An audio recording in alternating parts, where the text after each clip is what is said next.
그때는 이스라엘에 왕이 없던 시절이었다. 에브라임 산지의 산골에 나그네로 살고 있던 한 레위인이 유다 땅 베들레헴에서 한 여자를 첩으로 들였다. 그런데 그 여자는 그와 다투고 오다가 유다 땅 베들레헴에 있는 친정 아버지 집으로 돌아가서 그곳에서 넉 달을 머물렀다. 남편은 그녀를 찾아가 마음을 돌려보기로 했다. 그는 종 하나와 나귀 두 마리를 데리고 갔다. 그가 여자의 아버지 집에 이르자 여자의 아버지가 그를 보고 반김에 편하게 대해주었다. 여자의 아버지인 그의 장인이 그에게 좀 머물다 가라고 강권하여 그는 사흘을 함께 머물면서 즐겁게 먹고 마시고 잤다. 나흘 째 되는 날 그들이 새벽같이 일어나 떠날 채비를 하는데 여자의 아버지가 사위에게 말했다. 아침을 든든히 먹고 기운을 차린 다음에 가게나. 그래서 그들은 자리에 앉아서 함께 아침을 식사를 했다. 여자의 아버지가 그에게 말했다. 이보게 더 있다 가게나. 오늘 밤도 여기 있으면서 즐겁게 보내게. 그 사람은 가려고 일어났지만 장인이 붙잡는 바람에 결국 하룻밤을 더 지내게 되었다.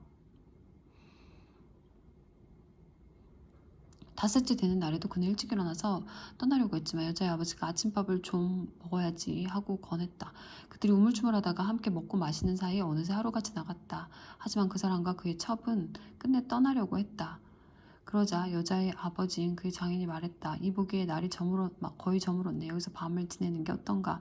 해가 얼마 남지 않았으니 하룻밤 더 머물면서 즐겁게 보내게. 내일 일찍 출발하면 되지 않겠나. 그러나 그 사람은 하룻밤 더 머물 마음이 없었다. 그는 여장을 챙겨 길을 나섰고 한 장을 지운 나귀 두 마리와 첩과 종과 함께 여부스에 이르렀다. 여부스에 이르자 날이 거의 저물었다. 종이 주인에게 말했다. 늦었으니 여기 옆 사람의 성읍에 들어가서 밤을 지내야겠습니다. 그러나 주인이 말했다. 우리는 이방인들의 성읍에는 들어가지 않는다. 기브아까지 마저 가자. 그는 종에게 지시했다. 계속 가자꾸나. 기브아나 라마에서 밤을 지내야겠다. 그들은 계속해서 갔다. 그들이 걸음을 재촉하고 있는데 베냐민 지파에 속한 기브아 근처에서 마침내 해가 졌다. 그들은 기브아에서 밤을 보내려고 거기에서 발길을 멈추었다. 레위인이 가서 성읍 광장에 앉아 있었으나 그들을 맞아들여 붙게 하는 사람이 아무도 없었다. 그때 저녁 늦게 한 노인이 하루 일을 마치고 밭에서 돌아왔다. 그는 에브라임 산지 출신이었는데 기바에서 잠시 살고 있었다. 그곳 주민은 모두가 베냐민 사람이었다. 노인이 눈을 들어 성읍 광장에 있는 여행자를 보고 말했다. 어디로 가는 길이요? 어디서 오셨어? 레위인이 말했다. 우리는 지나가는 나그네입니다. 베들레헴을 떠나 에브라임 산지의 외진 곳으로 가는 길이지요. 저는 그곳 사람입니다. 유다 땅 베들레헴에 갔다가 집으로 돌아가는 길인데 우리를 맞아들여 묻게 하는 사람이 없군요. 우리가 폐를 끼치지는 않을 겁니다. 우리에게는 나귀에게 먹일 여물과 짚이 있고 이 여자와 젊은이와 제가 먹을 빵과 포도주도 있습니다. 더 필요한 것은 없습니다. 노인이 말했다. 걱정 마시오. 내가 당신들을 돌봐주리다. 성읍 광장에서 밤을 보낼 수 없지 않겠소. 그는 그들을 자기 집으로 들이고는 나귀에게 먹이를 주었다. 그들은 씻고 나서 잘 차려진 음식을 먹었다. 그들이 쉬면서 즐거운 시간을 보내고 있는데 성읍 사람들이 그 집을 에워싸고 문을 두드리기 시작했다. 모두 그 근방의 불량배들이었다. 그들은 집주인이 노인에게 소리를 질렀다. 당신 집에 온 사람을 내놓으시오. 우리가 그 사람과 관계를 해야겠소. 노인이 밖으로 나가서 그들에게 말했다. 형제들 이러지 마시오. 이 사람은 내게 온 손님이니 그에게 음란한 짓을 하지 마시오. 제발 악한 짓을 저지르지 마시오. 보시오. 여기 처녀인 내 딸과 이 사람의 첩을 내가 당신들에게 내놓을 테니 꼭 그래야만 하겠다며 이들을 욕보이시오. 그러나 이 사람한테는 극악 무도한 짓을 하지 마시오. 그러나 무리는 그의 말을 들으려 하지 않았다. 결국 레위인은 자기 첩을 문 밖으로 떠밀어 그들에게 내주었다. 그들은 밤새도록 여자를 욕보였다. 새벽 무렵에야 그들은 여자를 놓아주었다. 여자는 돌아와서 자기 주인이 자고 있는 집 문 앞에 쓰러졌다. 해가 떴는데도 여자는 그 자리에 있었다. 아침이 되었다. 여자의 주인이 일어나서 길을 가려고 문을 열었다. 거기에 그의 첩이 두 손을 문지방에 걸친 채 문 앞에 쓰러져 있었다. 그가 일어나시오 갑시다 라고 했지만 대답이 없었다. 그는 여자를 나귀에 싣고 집으로 향했다. 집에 와서 그는 칼로 자기 첩의 팔다리를 잘라 12도막을 냈다. 그는 토막낸 것을 이스라엘 땅 전역에 보냈다. 그리고 사람들을 보내면서 이렇게 일러주었다. 이스라엘 모든 사람에게 말하시오. 이스라엘 자손이 이집트 땅에서 올라온 이래로 지금까지 이런 일이 한 번이라도 있었으니까 이 일을 깊이 생각하고 논의해 주십시오. 무슨 조치든 취해 주십시오. 그러자 이스라엘 온 백성이 쏟아져 나왔다. 회중이 미스바에서 하나님 앞에 모였다. 단에서 베르세바에 이르기까지 한 사람도 빠짐없이 모였다. 이스라엘 모든 지파를 대표하는 백성의 지도자들이 하나님 백성의 모임에 참석했다. 칼을 찬 보병 부대가 400개였다. 한편 베냐민 지파는 이스라엘 백성이 미스바에 모였다는 소식을 전해 들었다. 이스라엘 백성이 말했다. 이제 말해보시오. 이 극악무도한 일이 어떻게 벌어진 겁니까? 살해당한 여자의 남편인 그 레위인이 대답했다. 내가 첩과 함께 하룻밤 묵어가려고 베냐민 지파의 성읍인 기브아에 갔습니다. 그날 밤 기브아 사람들이 내 뒤를 쫓아와 내가 묵고 있던 집을 에워싸고 나를 죽이려 했습니다. 그들이 내 첩을 집단으로 욕보였고 그 여자가 죽었습니다. 그래서 나는 그 여자의 주검을 가져와서 토막내어 이스라엘이 유산으로 받은 땅 곳곳에 한 토막씩 12토막을 보냈습니다. 이 악독한 범죄가 이스라엘에서 일어났습니다. 그러니 이스라엘 자손 여러분, 마음을 정하십시오. 뭔가 대책을 세워주십시오. 그러자 온 백성이 일제히 일어났다. 우리 가운데 누구도 집에 가지 않을 것입니다. 단 한 사람도 집으로 돌아가지 않을 것입니다. 우리는 기브아를 이렇게 처리할 생각입니다. 우선 제비를 뽑아 기브아로 진격합니다. 이스라엘 모든 지파에서 100명당 10명을, 1000명당 100명, 10,000명당 1000명을 뽑아 군식량을 나르게 할 것입니다. 기브아에 도착하면 군대는 이스라엘에서 벌어진 이 극악무도한 만행을 응징할 것입니다. 이스라엘 모든 사람이 똘똘 뭉쳐서 그 성읍을 치려고 모였다. 이스라엘 지파들이 베냐민 온 지파에 전령을 보내며 말했다.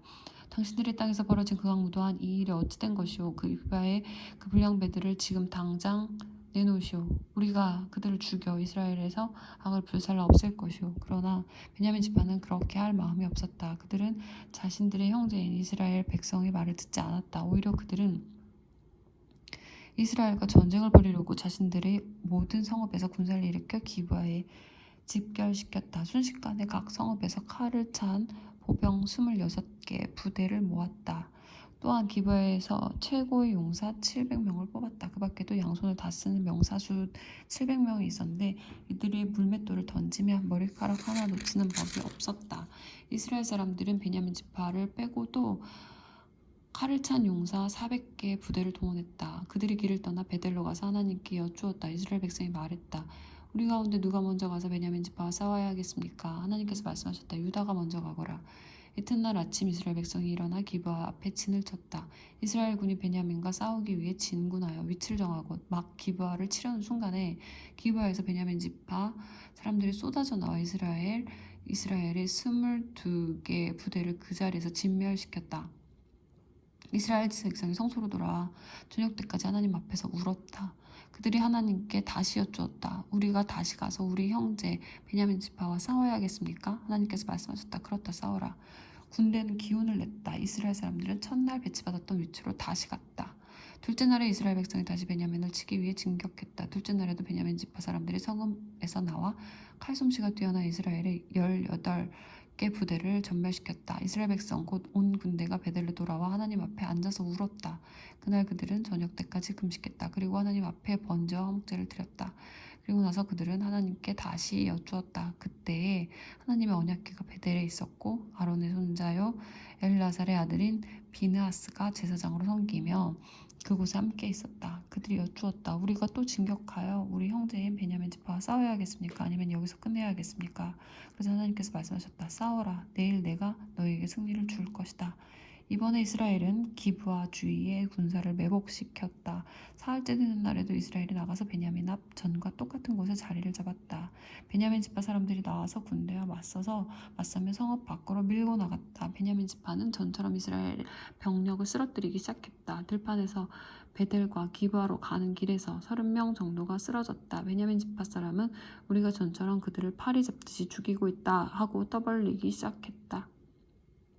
그러나 이스라엘 백성에게는 전략이 있었다. 우리가 후퇴하여 그들을 성읍에서 큰 길로 끌어내자. 그래서 이스라엘 사람 모두가 더 멀리 바알다말까지 나갔다. 그때 이스라엘 복병이 기브아 서쪽 지역에서 쏟아져 나왔다. 이스라엘 전체에서 뽑힌 10개의 정예 부대가 드디어 기브아에 이르렀다. 맹렬한 피의 전투였다. 베냐민 지파는 자신들이 패하여 무너질 줄은 꿈에도 생각하지 못했다. 하나님께서 이스라엘 앞에서 그들을 패하게 하셨다. 이스라엘 백성은 그날 베냐민의 25개 부대를 전멸시켰다. 25,100명이 죽었는데 모두 칼솜씨가 뛰어난 자들이었다. 베냐민 지파는 자신들이 패한 것을 알았다. 이스라엘 사람들은 기브아에 매복시켜둔 복병을 믿고 베냐민 앞에서 후퇴하는 척했던 것이다. 매복해 있던 군사들이 뛰어나와서 기부아를 재빨리 해치우고 성읍 곳곳으로 퍼져나가 성읍 주민을 모두 죽였다. 전략상 매복 부대의 주력이 성읍에서 연기로 신호를 울리면 이스라엘 사람들이 돌아서서 공격하기로 되어 있었다. 그즈음 이미 이스라엘 사람 30명 정도를 죽인 베냐민은 자신들이 곧 이길 줄 알고 저들이 처음 전투 때처럼 달아난다고 소리쳤다. 그때 성읍에서 거대한 연기 기둥 신호가 올라갔다. 베냐민 지파가 뒤돌아보니 온 성읍이 연기에 휩싸여 있었다. 이스라엘 사람들이 돌아가서 공격하자 베냐민 사람들이 무너져 내렸다. 자신들의 덫에 걸린 것을 알아차렸던 것이다. 이스라엘 백성과 마주한 그들은 광야길로 도망치려 했으나 이미 사방이 전쟁터였다. 이스라엘 사람들이 성읍에서 쏟아져 나와 그들을 닥치는 대로 죽이고 뒤를 바짝 따라붙어 기브아 동쪽까지 추격했다. 베냐민 지파에서 18개 부대가 전멸했는데 모두 최고의 전사들이었다. 5개 부대는 뒤돌아 광야 곧 림몬 바위로 피하려 했으나 이스라엘 백성이 길에서 그들 모두 잡아 죽였다. 이스라엘 백성은 계속 몰아붙여서 2개의 부대를 더 무찔렀다. 죽은 베냐민 사람은 모두 보병 25개 부대에 이르렀는데 하나같이 칼솜씨가 최고인 자들이었다. 달아난 600명은 광야에 림몬 바위까지 가서 거기서 넉 달 동안 버텼다. 이스라엘 사람들이 돌아와 베냐민 지파의 남은 자들 곧 각 성읍에 있는 사람과 짐승을 모두 죽이고 모든 성읍을 불태웠다.